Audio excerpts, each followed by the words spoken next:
मग जोर मिळालाय तर त्या नामस्मरण करा.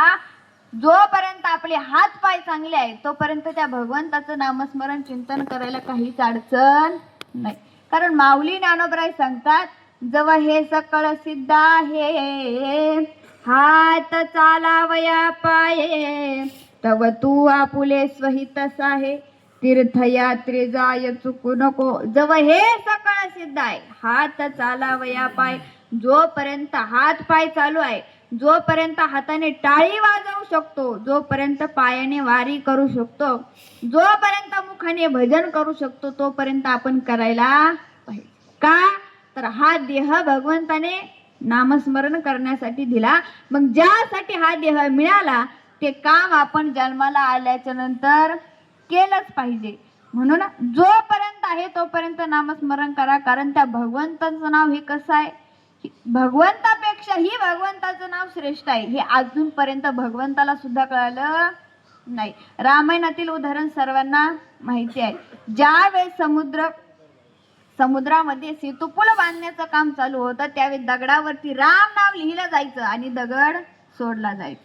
भगवंताने विचार केला की माझं नाव टाकल्याच्या नंतर दगड तरतो, मग मी टाकल्याच्या नंतर तरायलाच पाहिजे. भगवंत त्या ठिकाणी थोडे बाजूला गेले, त्यांनी देखील हातामध्ये दगड घेतला आणि तो पाण्यामध्ये टाकला, परंतु तो दगड बुडाला. आता त्यानंतर भगवंताला वाटलं की हा दगड मोठा झाला असेल म्हणून त्याच्याही पेक्षा छोटा दगड घेतला आणि तो देखील पाण्यामध्ये टाकला, परंतु तो सुद्धा बुडाला. असं करीत करीत इथपर्यंत एवढ्या दगडापर्यंत आले, परंतु सगळे दगड पाण्यात बुडाले.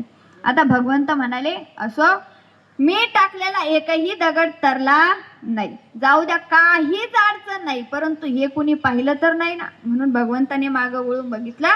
त्यावेळेस हनुमंतराय तिथं होते. भगवंताने विचारलं, का हो हनुमंतराय कधी आला? त्यावेळेस हनुमंतरायांनी सांगितलं, भगवंता काळजी करू नका, पहिल्याच दगडाला आलो.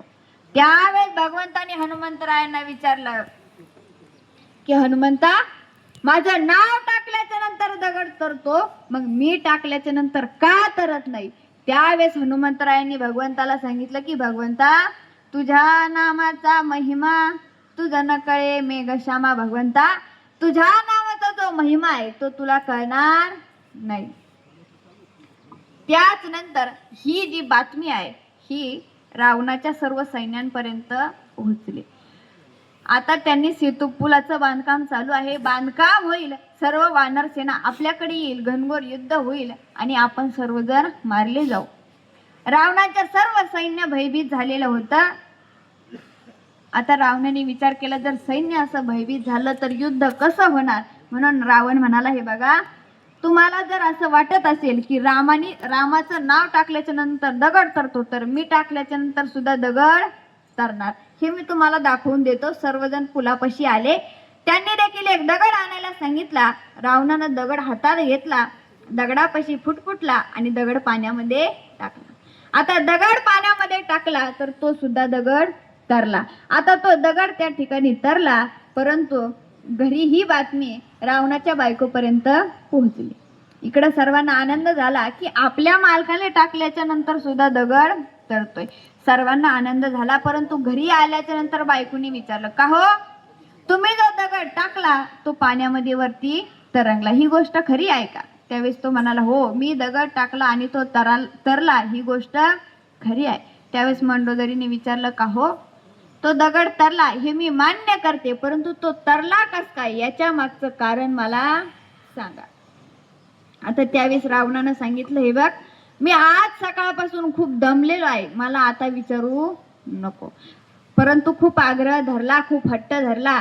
मग आता 3 हट्ट असे असतात की ते पुरवावेच लागतात, स्त्री हट्ट, राजहट्ट आणि बालहट्ट.